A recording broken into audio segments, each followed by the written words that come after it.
नमस्कार दोस्तों, Maaza T time में आप सभी का स्वागत है। कैसे हैं आप सब? आशा है आप सभी कुशल मंगल होंगे।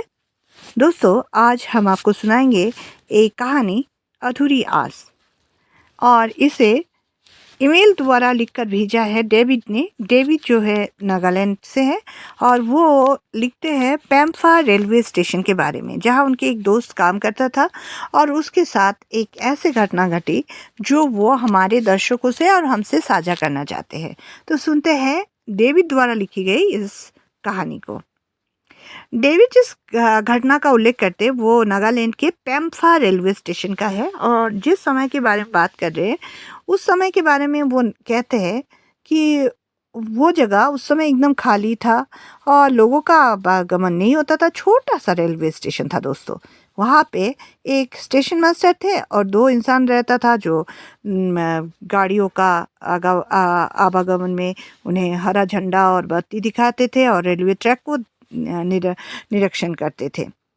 तो उसी समय डेविड के एक दोस्त है जिनका नाम मैं यहाँ नहीं बताऊंगी क्योंकि डेविड का अनुरोध है, वो अपने दोस्त का नाम नहीं बताना चाहते।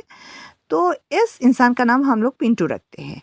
पिंटू जो है वो यहाँ पर आते हैं, जो उम्र में 22 साल के है और नवयुवक है। वो रेलवे स्टेशन में आकर कहते हैं कि मुझे एक जॉब का ज़रूरत है और स्टेशन मास्टर उन्हें कहते हैं कि हमें भी एक इंसान की ज़रूरत है जो यहाँ पे लाइनमैन का काम करे। ठीक है, तो तुम यहाँ पे ज्वाइन कर सकते हो। तुम्हारा काम कुछ नहीं है, यहाँ पे ऑलरेडी एक आदमी है, तुम्हें सिर्फ क्या करना है, यहाँ पे लाइट वगैरह दिखाना है और रेल आने से पहले तुम्हें ट्रक को अच्छी तरह से देखना है। कभी कभी क्या होता है, ट्रैक के ऊपर नीलगाय या बाइसन आ जाते हैं, तो इस समय आप लोगों को क्या करना है, पटाखे हाथ में देकर उन्होंने बोला कि इसे फोड़ देना है। ऐसे पटाखे तो आप सभी जानते हैं दोस्तों, जो हम दीपावली में फोड़ते हैं, ऐसे ही फोड़ने वाले इन्होंने पटाखे दिए। अब पिंटू जो है वो अपने रूम में आता है और वहाँ उसे एक इंसान से मुलाकात होता है जिसका नाम है नीलय। नीलय को वो पूछता है कि भाई तुम कब से यहाँ पे हो? तो वो कहता है कि भाई मैं तो 15 दिन होने वाला है, मैं यहाँ पे हूँ।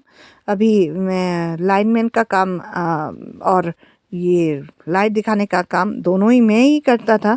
लेकिन यहाँ पे कुछ लोग और थे जो कल परसों चले गए हैं। अभी मैं बिल्कुल अकेला हूँ और मुझे बहुत ज़रूरत भी था कि कोई आ जाए। बहुत अच्छा हुआ कि तुम यहाँ पे काम में आ गए, चलो हम दोनों मिलकर रहेंगे।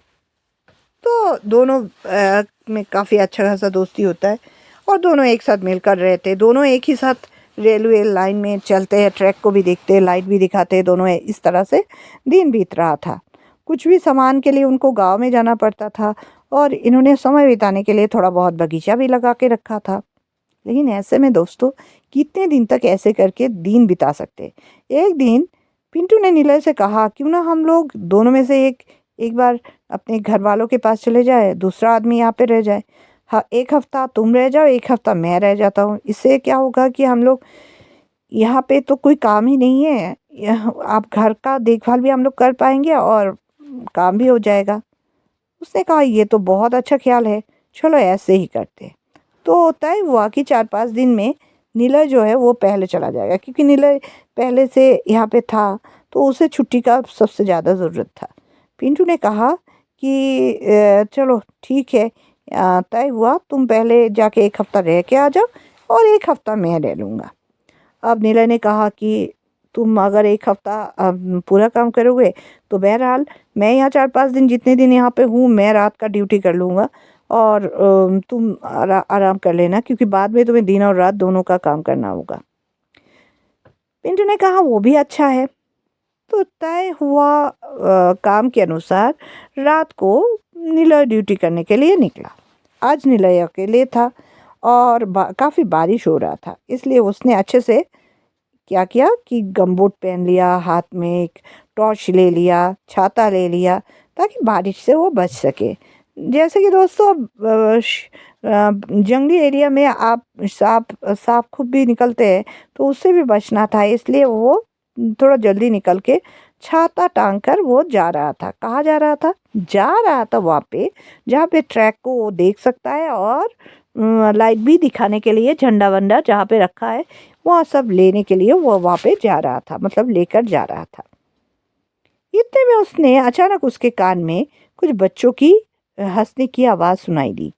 तो उसने अपने टॉर्च से उसने देखा कि कहाँ से आवाज़ आ रहा है। तो उसने दूर देखा, दूर ट्रैक के ऊपर दो बच्चे खेल रहे हैं।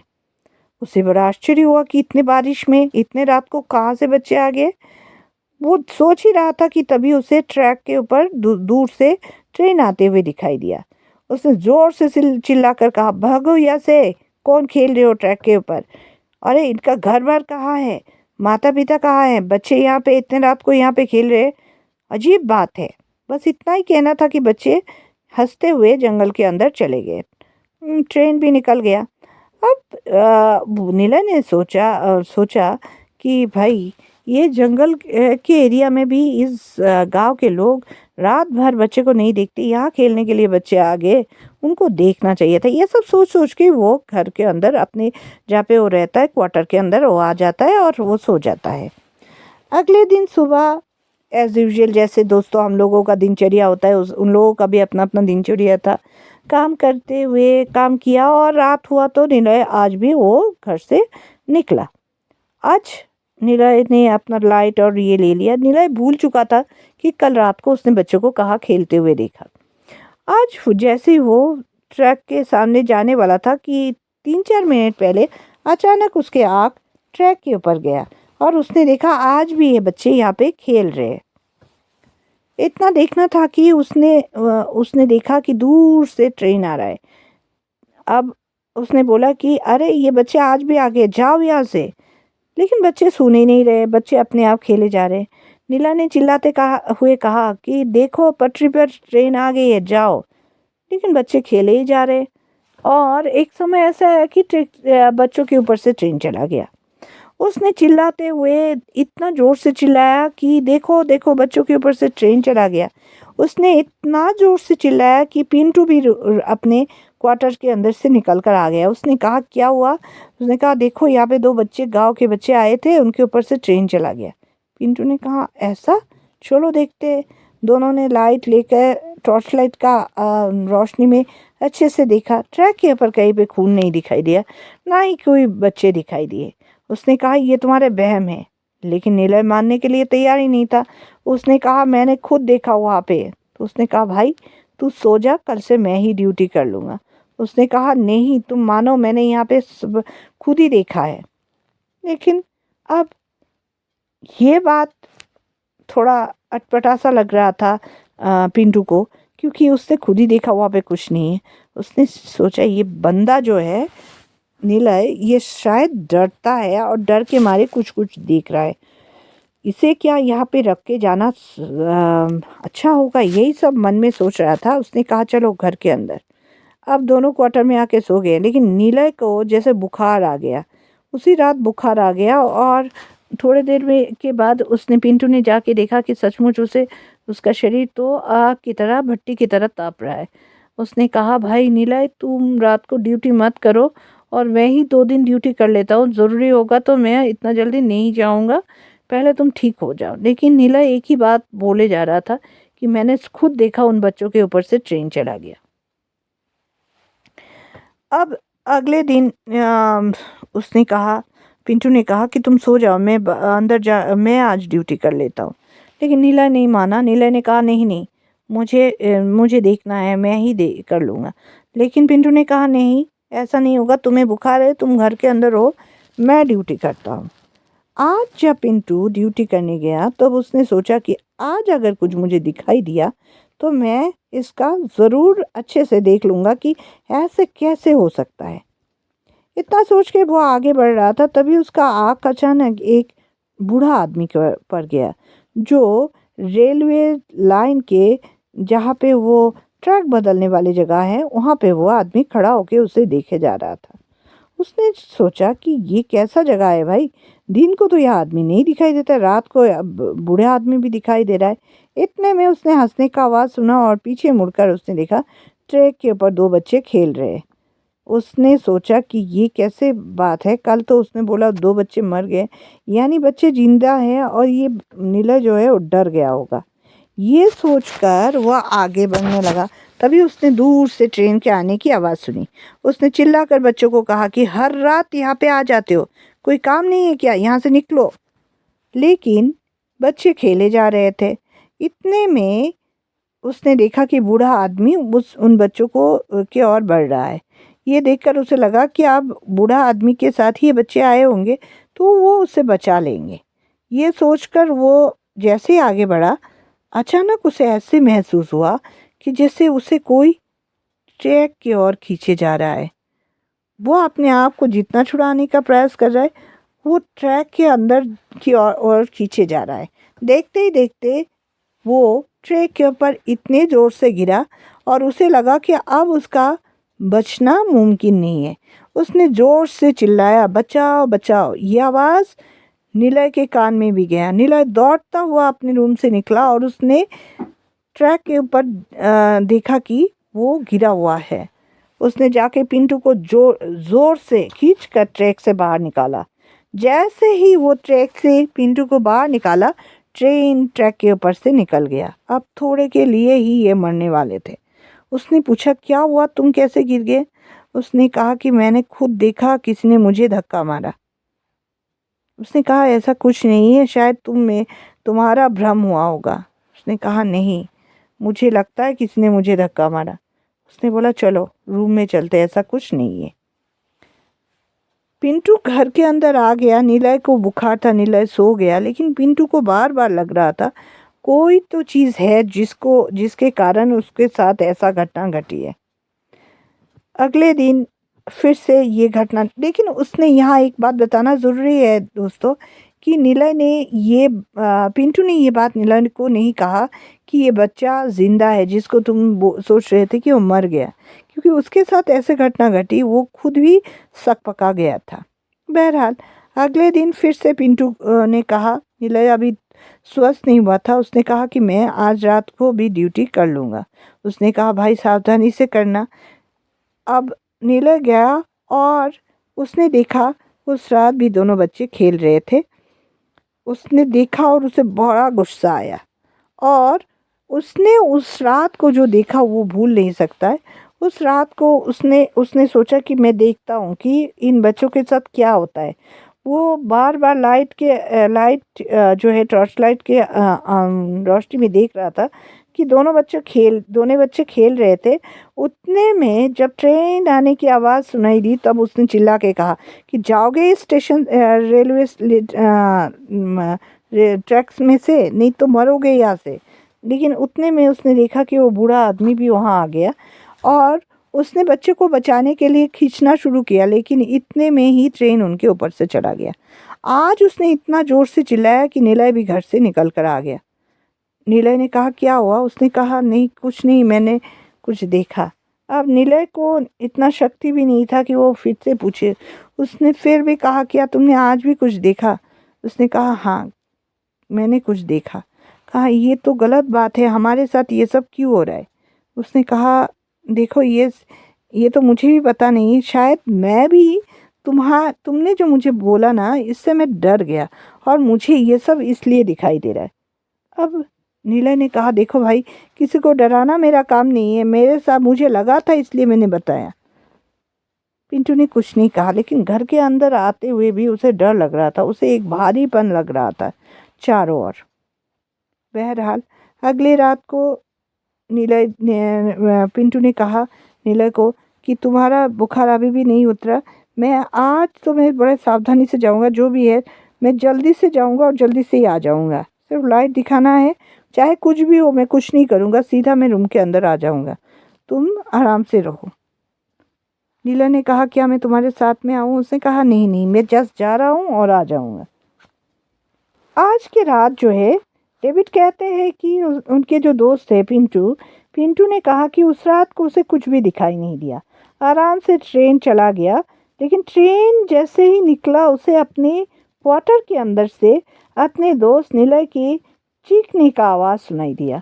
वो दौड़कर अंदर गया और दौड़कर अंदर जाकर उसने जो दृश्य देखा, उसके दिल भी दहलने लगा। उसने देखा निलय सोया हुआ है और उसके पैरों के ऊपर वो बूढ़ा आदमी जो ट्रैक के ऊपर था, वो आदमी खड़ा होकर लालची नज़र से देखे जा रहा है और अपने हाथ से निलय के पैरों को सहला रहा है। ये देखकर उसका बलती बोध बंद हो गया, लेकिन निलय चिल्ला रहा था। अब उसने अब मन ही मन शक्ति संचय किया, क्योंकि उसे पता था अब अगर उसने भी डरना शुरू किया तब इन लोगों का जीने का कोई यहाँ जी नहीं सकते। कुछ ना कुछ घटना यहाँ पे आज घटने ही वाला है। उसने एकदम गुस्से से कहा, क्या हुआ निलय? मैं यहाँ काम कर रहा था और तुम यहाँ चिल्ला रहे थे। अब निलय जैसे मरे जा रहा है ऐसे चिल्लाते हुए कहा, मेरे पाँव, मेरे पाँव। उसने कहा, क्या हुआ तुम्हारे पाँव? मेरे पाँव को देखो, वो बूढ़ा आदमी कैसे जोर से पकड़ कर रखा है। तो उसने कहा कि कौन से बूढ़े आदमी भाई? तुम दिन भर सोते रहते हो और ये सब सपना देखते हो, खुद भी सपना देखते हो और मुझे भी दिखाते हो। उठो बोल के उसने इतना जोर से निलय को खींचा कि उस बूढ़े आदमी के हाथ से निलय का पैर भी बाहर निकल कर आ गया और निलय उठकर बैठ गया। और उसने कहा कि क्या हुआ? उसने कहा, मुझे वो बूढ़ा आदमी दिखाई दे रहा है, तुम्हें नहीं दिखाई दे रहा है? वो आदमी मुझे देखे जा रहा है। उसने कहा, देखो भाई, तुम्हारे मन बहुत दुर्बल है। तुम किसी भी ईश्वर को, जो भी ईश्वर को विश्वास करते हो, उनका नाम दो। तुम्हें अगर इतना डर लगता है, देखो मैं तो हमेशा नाम लेती हूँ, देखो मैं किस तरह से नाम ले रहा हूँ, तुम भी लो, तुम्हारा भी ठीक होगा। मुझे यहाँ पे कोई आदमी नहीं दिखाई दे रहा है, ये सब मन के भ्रम है। इतना कहना था कि बूढ़ा आदमी ने उसे आँख बड़ा करते हुए देखा और लंगड़ाते हुए रूम से बाहर निकल गया। पिंटू ने कुछ भी नहीं कहा, क्योंकि पिंटू जानता था इस समय कुछ बोलना बहुत ही भारी पड़ सकता है उसके ऊपर। इसलिए वो दोनों बैठे रहे। रात भर दोनों सोए नहीं, आंखों आंखों में रात बिता दिया। और सुबह के सूरज जैसे ही उगा, पिंटू ने निलय को कहा, निलय चलो मेरे साथ। निलय ने कहा, कहा? उसने कहा, तुम चलो तो सही। दोनों जाके स्टेशन मास्टर के रूम में गए। स्टेशन मास्टर जब आए तो उन्होंने कहा कि पिंटू ने कहा कि बताइए साहब, हमें मरने के लिए यहाँ पे क्यों रखा? अब स्टेशन मास्टर घबरा कर कहने लगे, क्या हुआ, कुछ हुआ है क्या? अब उसने कहा कि कुछ होना बाकी है क्या? आपको तो सब कुछ पता है। यहाँ कुछ घटना घटी है जिसका फल हमें भुगतना पड़ रहा है। कल रात को क्या घटना घटी, उसने सब कुछ बताया। अब निलय भी आश्चर्य होकर कहने लगा कि तुम्हें भी वो बूढ़ा दिखाई दे रहा था क्या? पिंटू ने कहा, हाँ मुझे दिखाई दे रहा था। उस समय कुछ कहना ठीक नहीं था, इसलिए मैंने ऐसे किया। और सर, मुझे जानना है यहाँ पे असल में क्या घटना घटी। स्टेशन मास्टर कहते हैं कि जिस रूम में तुम लोग रहते हो उसी रूम में एक बूढ़ा आदमी यहाँ पे भी रहता था, और वो तुम लोगों के जैसे ही गार्ड का काम करता था। एक रात गांव के दो बच्चे यहाँ खेलते हुए आ गए। उनको बचाने के चक्कर में इस बूढ़े आदमी का पाँव कट गया। दोनों बच्चे मर गए, लेकिन इस गार्ड का भी पाँव कट गया। और पाँव कटने के बाद उसका कष्ट का सीमा नहीं रहा, क्योंकि ये स्टेशन एक ऐसा स्टेशन है जहाँ लोगों का आवागमन कम होता है, इसलिए उसको खाने पीने रहने का बहुत प्रॉब्लम हुआ। बहरहाल ऐसे में उसका पाँव जो है, उसका पाँव का दर्द जो कम नहीं हुआ। देखते ही देखते वो गैंग्रीन हो गया और वो इसी पैर के लिए वो मर गया। लेकिन पैर के दर्द के कारण वो अपना कामों को पूरा नहीं कर पाया। वो बहुत ही कर्मठ, एक सशक्त व्यक्ति था जो अपने काम को पूरा करना चाहता था। उन बच्चों को भी वो बचाना चाहता था। बहरहाल उसके मन में इस पैर के लिए लालच रह गया, और इस लालच के कारण वो जो भी स्टेशन में आकर रहते, वो थोड़े दिन रहते और बाद में चले जाते, क्योंकि इस अधूरी आस जो है इस बूढ़े का पैरों के प्रति, इसके कारण कभी वो लोगों को ट्रैक के ऊपर फेंक देता है, कभी अजीब अजीब सा दृश्य दिखाता है, कभी वो रूम में आकर लोगों का पैरों को सहलाता है, कभी पैरों को सुन कर देता है। ये इस इंसान का करतूत है, जिसके कारण लोग यहाँ पे नहीं रुकते। इसलिए ही ये पोस्ट हमेशा खाली रहता है और हम लोग नए नए लोगों को लेते। ये सुनते ही गुस्से से पिंटू ने चिल्लाते हुए कहा कि आपको ऐसा नहीं करना चाहिए, लोगों की ज़िंदगी के साथ नहीं खेलना चाहिए। और रहा वाकई यहाँ पे रहने का, तो यहाँ पे हम दोनों में से कोई भी नहीं रहेगा, क्योंकि हमें अपना जान प्रिय है। ये कहते हुए दोनों इंसान ने उसी समय ये स्टेशन छोड़ा और अपने अपने घर में चले गए। दोस्तों, हम किसी को इस तरह से भ्रमित करना और अजीबोगरीब कहानी सुनाकर आपके मन में भय का पैदा करना, ये हम कतई नहीं करना चाहते हैं। हमारा एक ही मकसद है कि आप अगर कहीं पे घूमने जाए या जॉब के लिए जाए या रहने के लिए जाए, पहले उस जगह का जानकारी लीजिए और फिर अच्छे खासे तरीके से रहे, ताकि आप रहे सुरक्षित और आपके अपने भी रहे सुरक्षित। आज बस यहीं तक, हमें दीजिए इजाज़त। नमस्कार।